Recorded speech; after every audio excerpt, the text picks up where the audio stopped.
When the alien princese asked who he was, the princess certainly said, "The man I married." The crystal chains around Marcus Chen's wrists felt cold against his skin.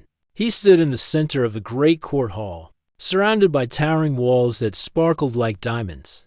High above him, the Zephyrian High Council sat on floating platforms that moved slowly in a circle around the room.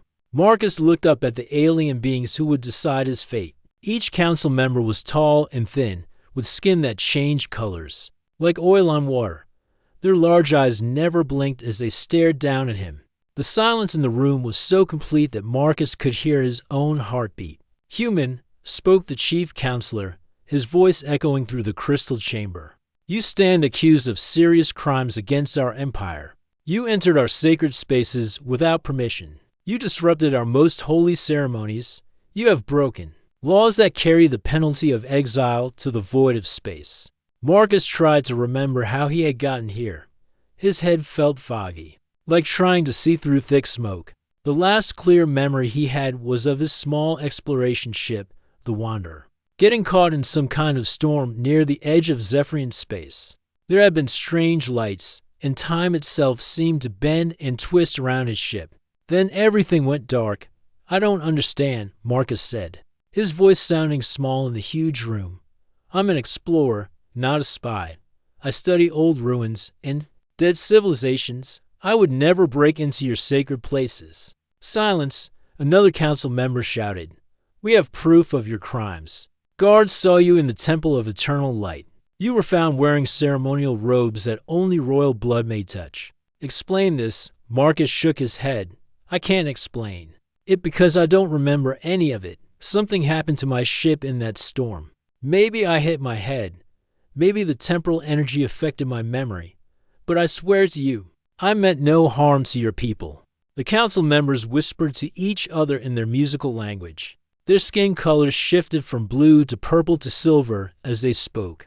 Marcus knew enough about Zephyrian culture to understand that the color changes showed their emotions. Right now, they were very angry. "Your claims of memory loss do not excuse your actions," the chief counselor said. "However, before we pass judgment, we must hear from all witnesses." Princess Lyrale was present during the incident at the temple. She will tell us what she saw. Marcus felt his stomach drop. A princess had seen his supposed crimes.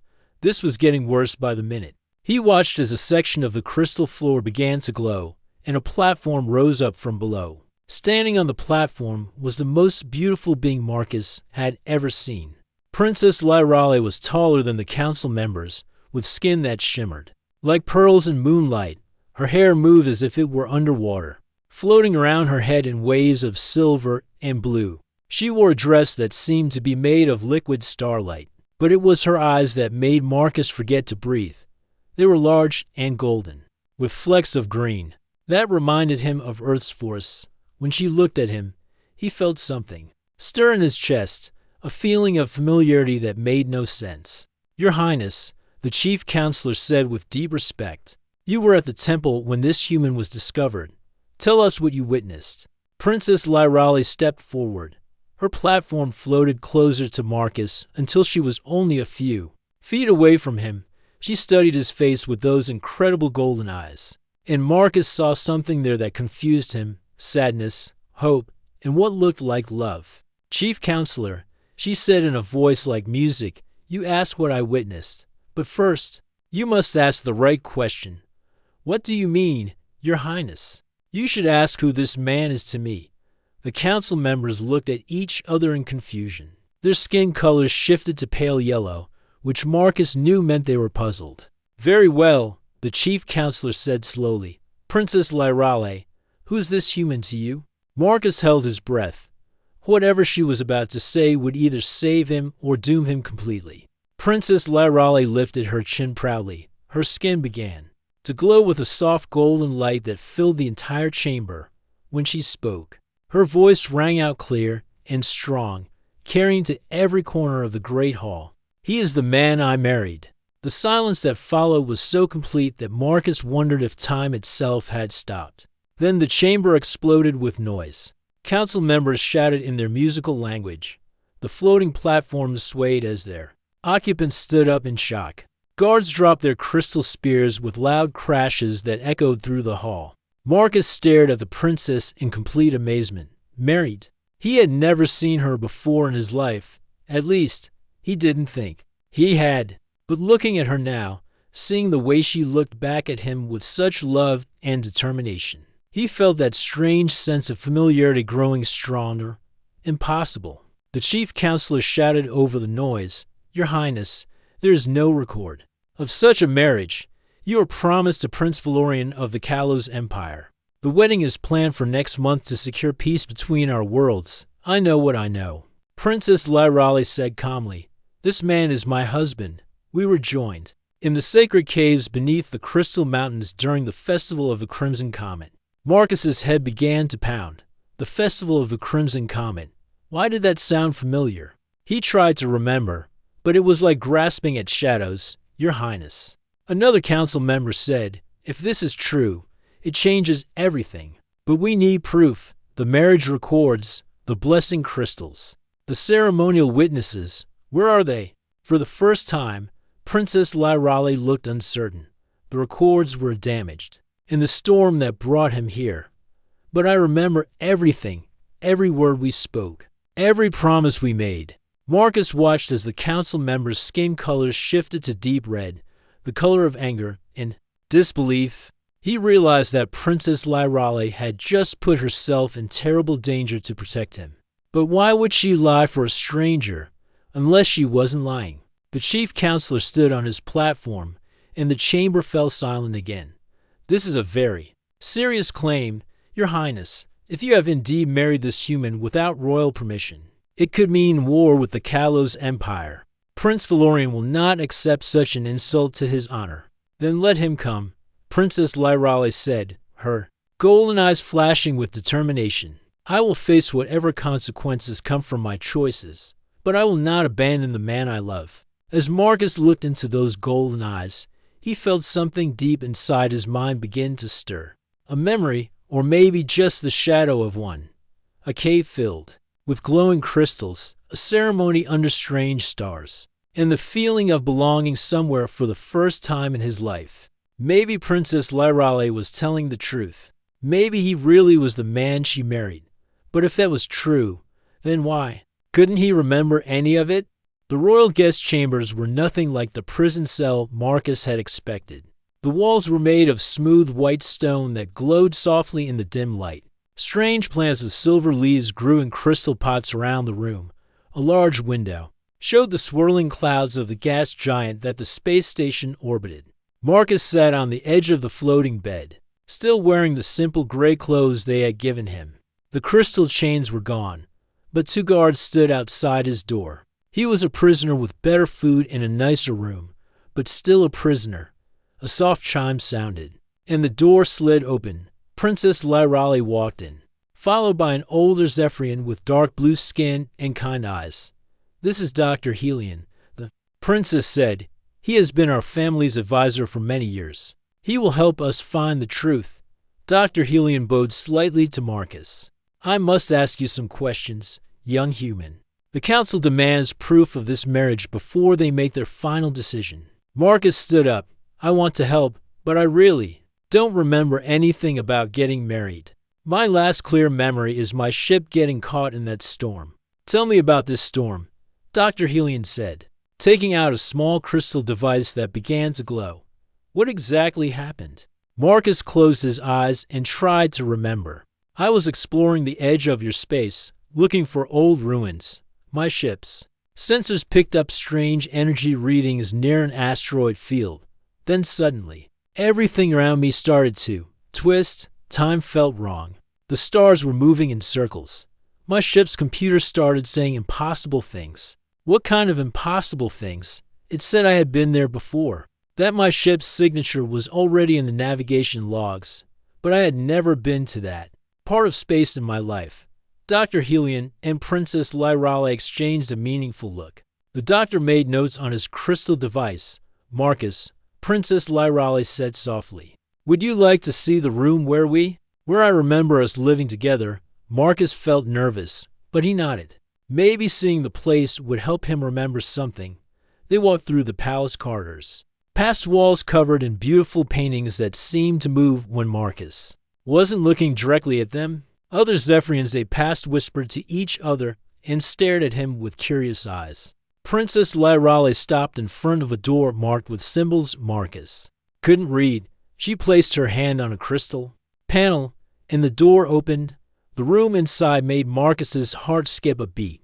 It was larger than his guest chamber, with 2 sleeping areas and a sitting space filled with comfortable chairs. But what caught his attention were the objects scattered around the room. On a table near the window sat his favorite coffee mug, the one with Earth Explorer written on it in faded letters. Next to it was his grandfather's old compass, the one he always carried on exploration missions. A bookshelf held his collection of xenoarchaeology journals, books he had been reading for years. "How?" Marcus whispered, walking closer to the table. "How are my things here? You brought them when you moved in with me," Princess Lyrale said. "After our bonding ceremony in the Crystal Caves, you said you wanted to make this place feel like home." Marcus picked up the compass. It felt real, solid in his hands, but he remembered leaving it on his ship before the storm hit. "How could it be here, Princess?"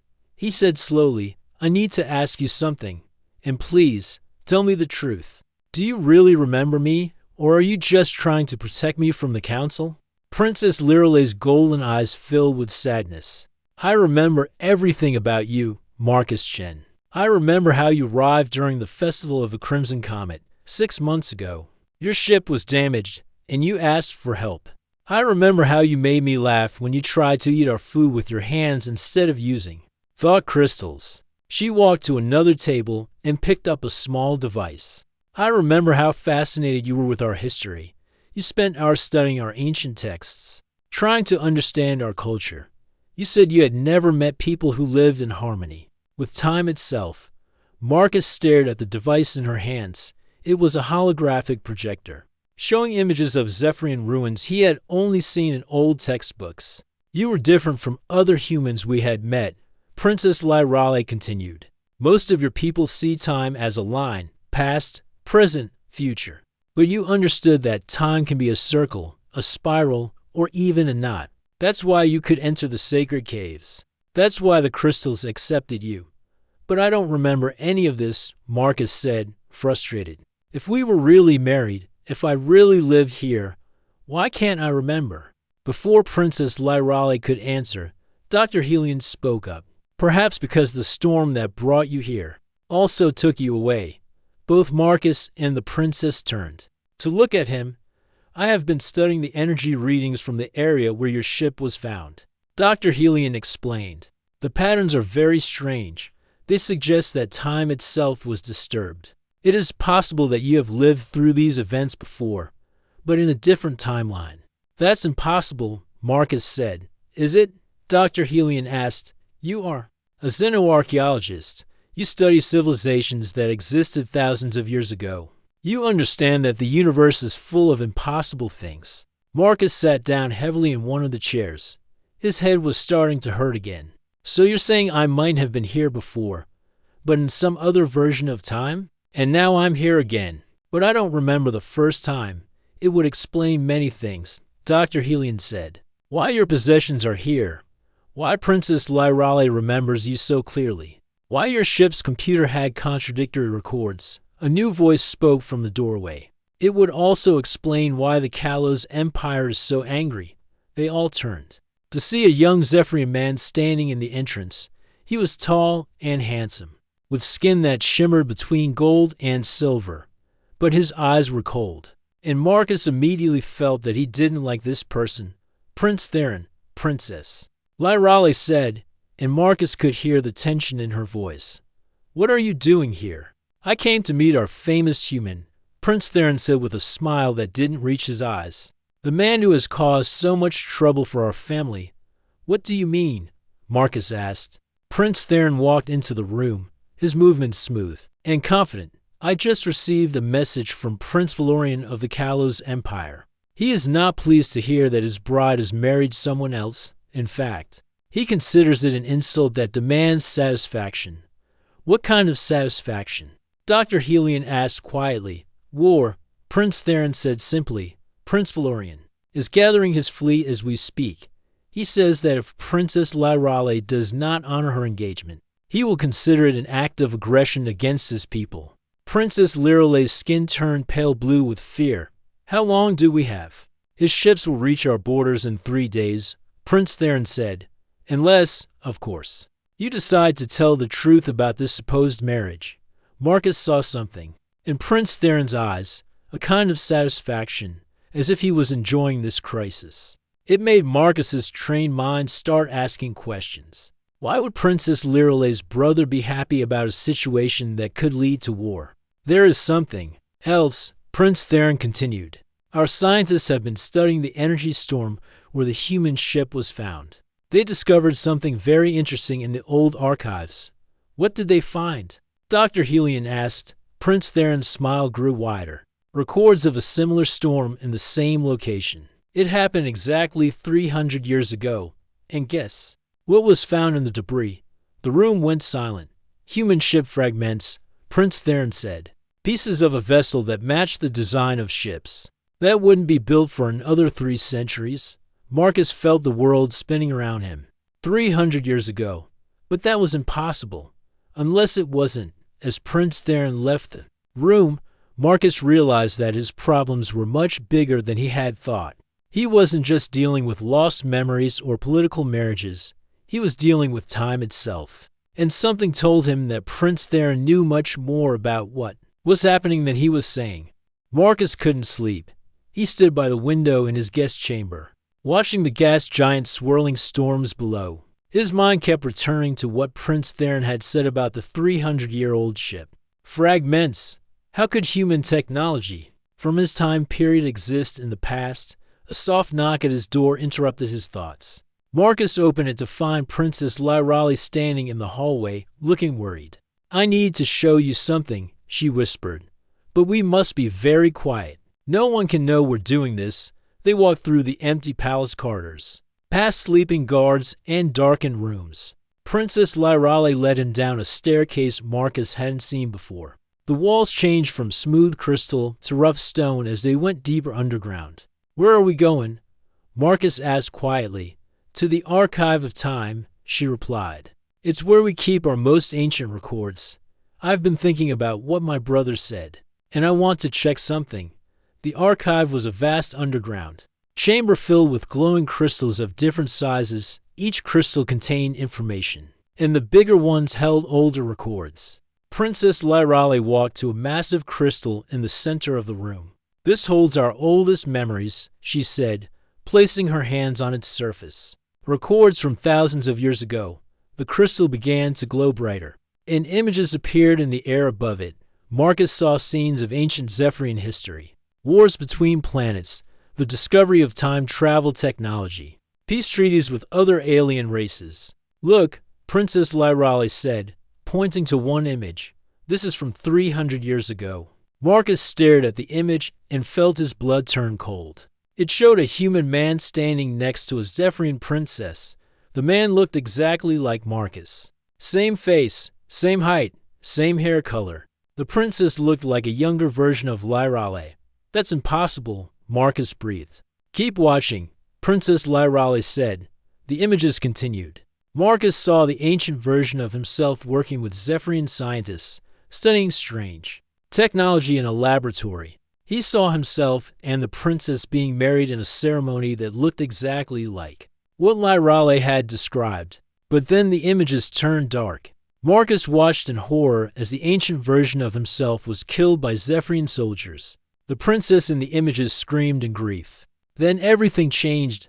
The same events happened again, but differently.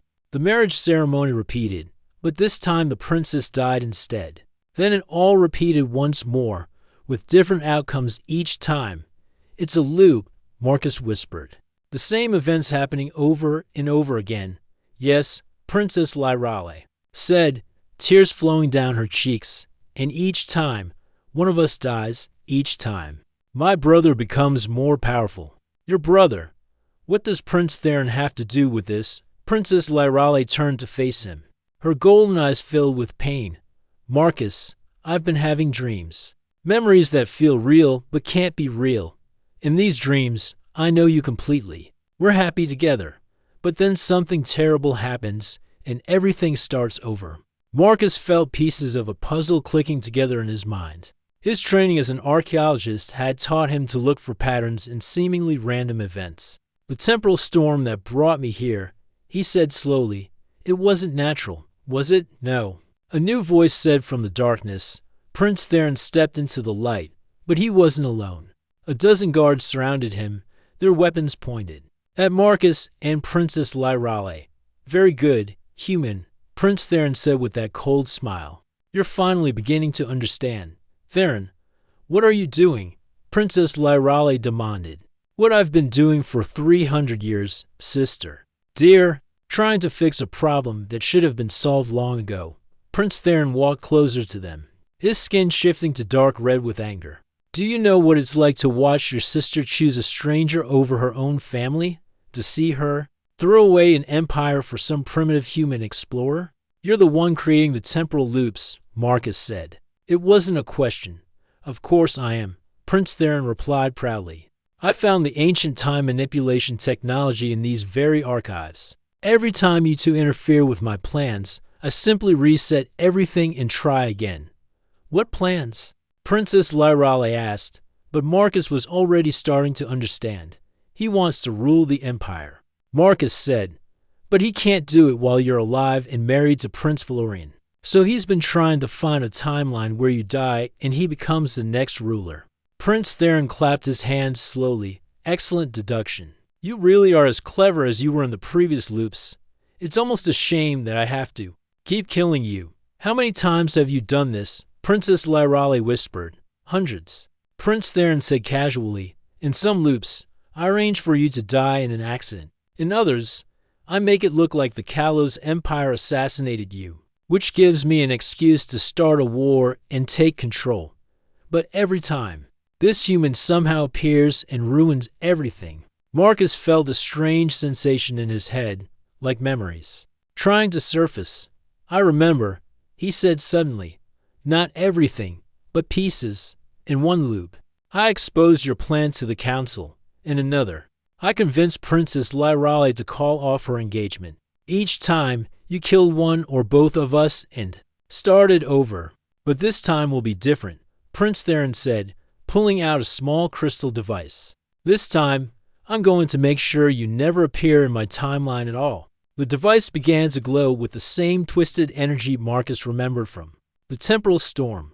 Reality around them started to bend and warp, the temporal energy. Marcus realized, it's connected to me somehow. That's why I can remember pieces from other loops when no one else can. Human consciousness is different from ours, Prince Theron explained. Enjoying his moment of victory, your minds don't accept temporal resets the way ours do. You fight against fate itself. It's actually quite annoying. Princess Lyrale suddenly grabbed Marcus's arm. I remember too, she said urgently.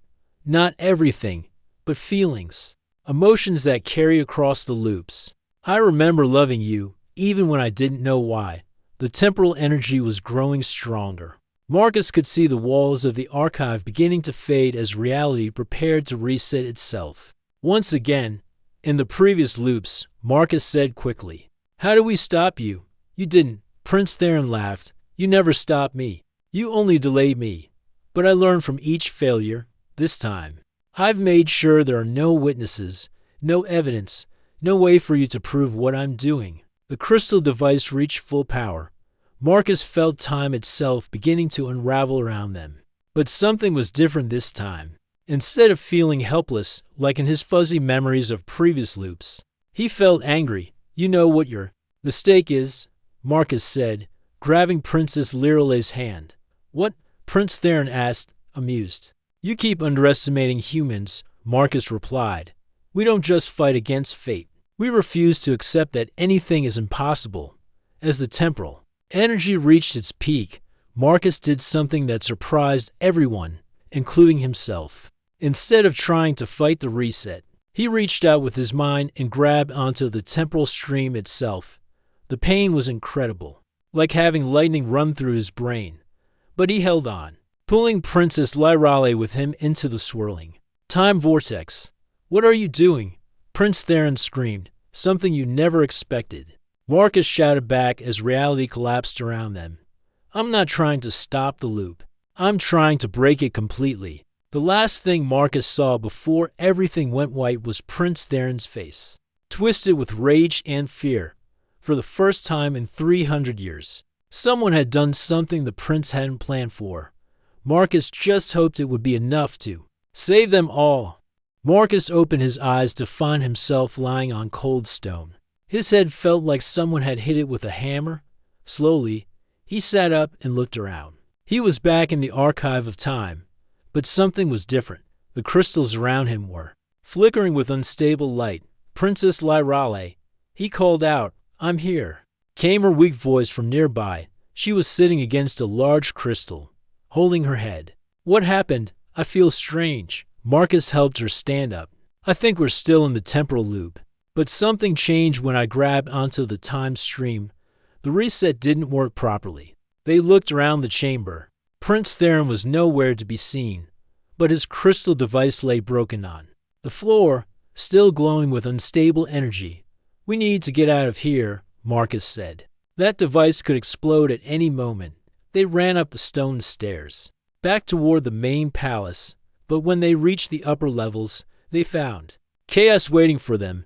Alarms were ringing throughout the building. Guards were running in all directions, shouting orders in their musical language. "What's happening?"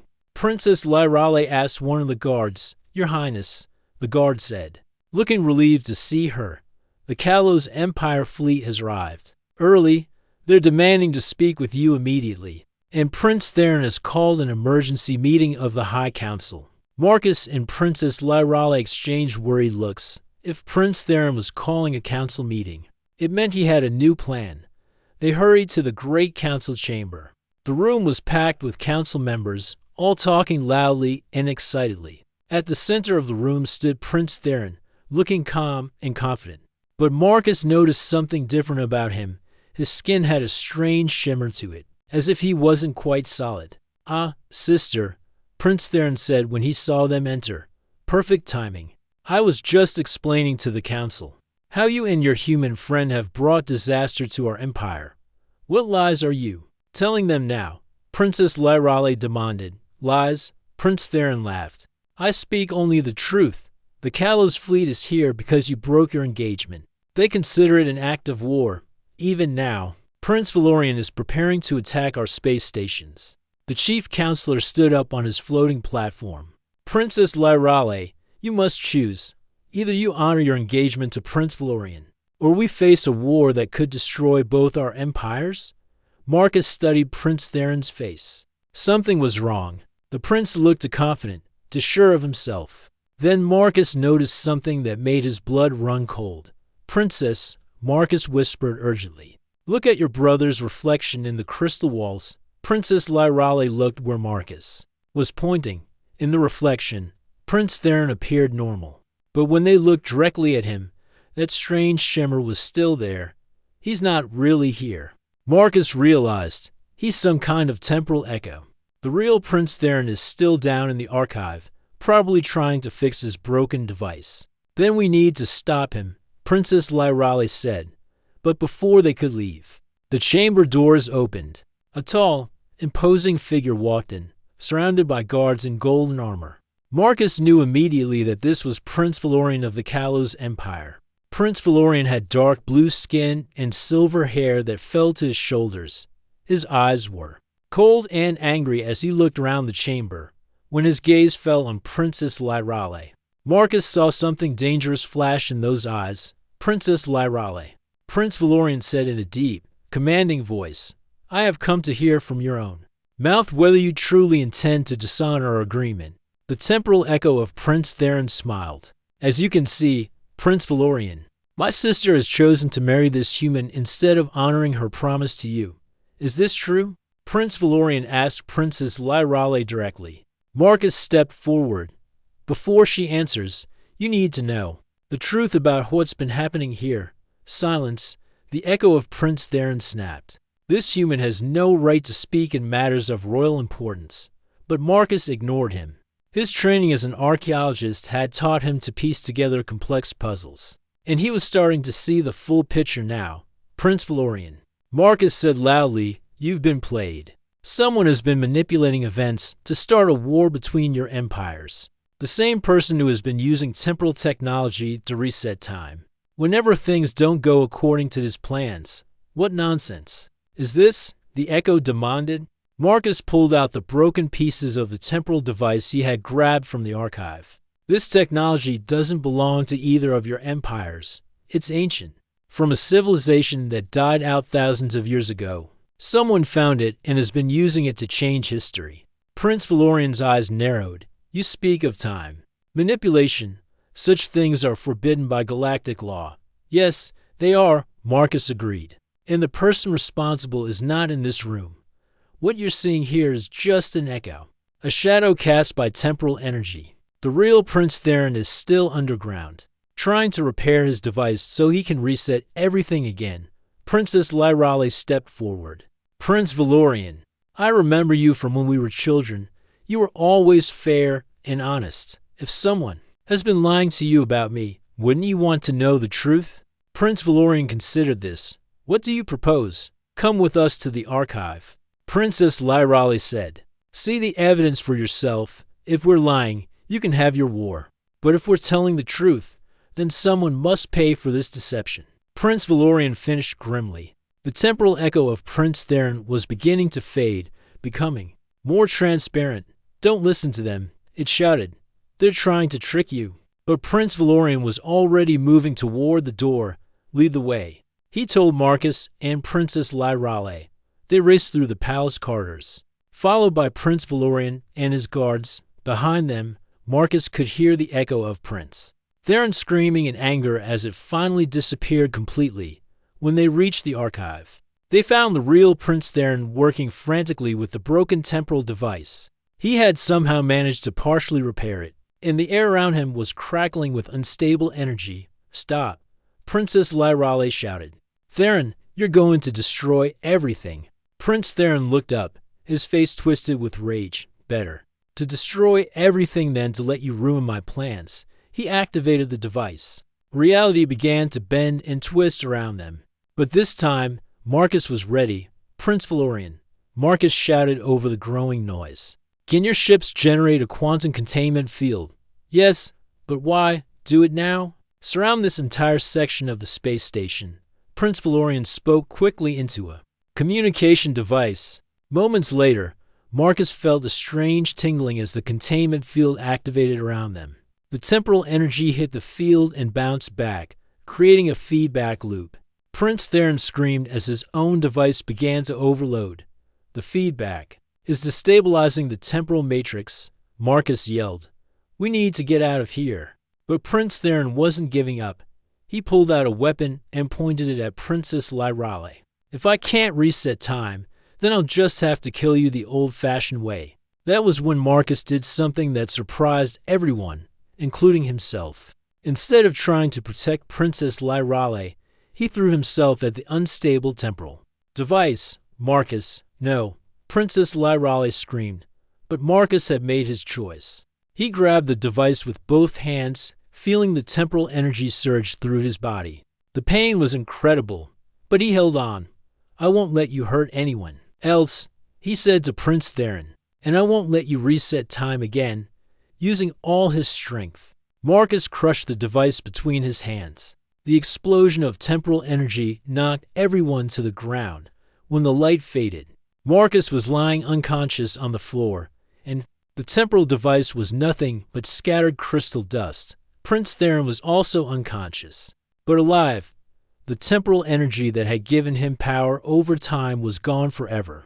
As Princess Lyrale knelt beside Marcus, checking to see if he was still breathing, Prince Valorian stood up and looked around the destroyed archive. It seems, he said quietly, that I owe you both an apology. Marcus woke up 3 days later in the Palace Medical Center.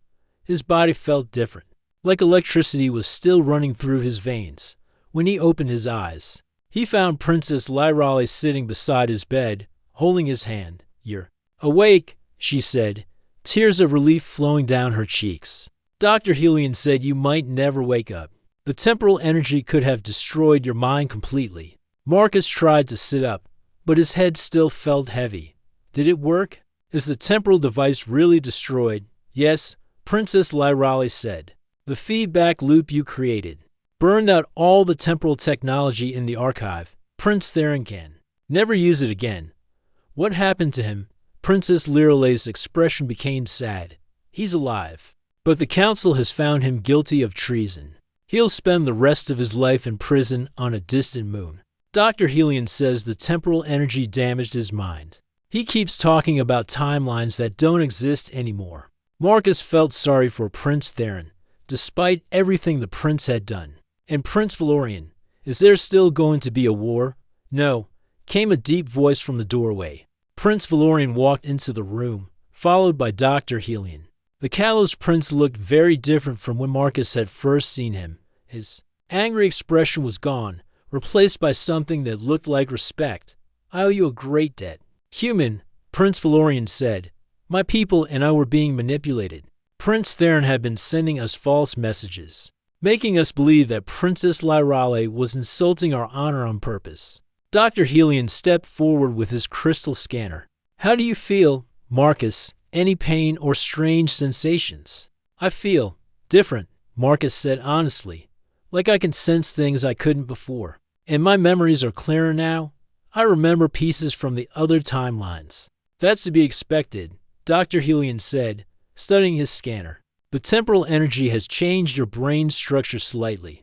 You now have some limited ability to sense temporal disturbances. It's quite remarkable, actually. Princess Lyrale squeezed Marcus's hand. Do you remember us, our time together? In the previous loops, Marcus closed his eyes and concentrated. Images flowed through his mind like scenes from a half-remembered dream. He saw himself arriving at the palace during a festival of lights. He remembered Princess Lyrale showing him the crystal caves, teaching him about Zephyrian culture. He remembered falling in love with her intelligence, her kindness, and her strength. I remember, he said softly. Not everything, but enough. I remember why I fell in love with you. Prince Valorian cleared his throat. That brings us to an important matter. Princess Lyrale, our engagement was arranged to create peace between our empires. But recent events have shown me that forced marriages create more problems than they solve. Princess Lyrale looked surprised. What are you saying? I'm saying that I release you from our engagement, Prince Valorian said formally. But I have a better proposal. Instead of joining our houses through marriage, why don't we create a true alliance? A partnership between equals. What kind of partnership?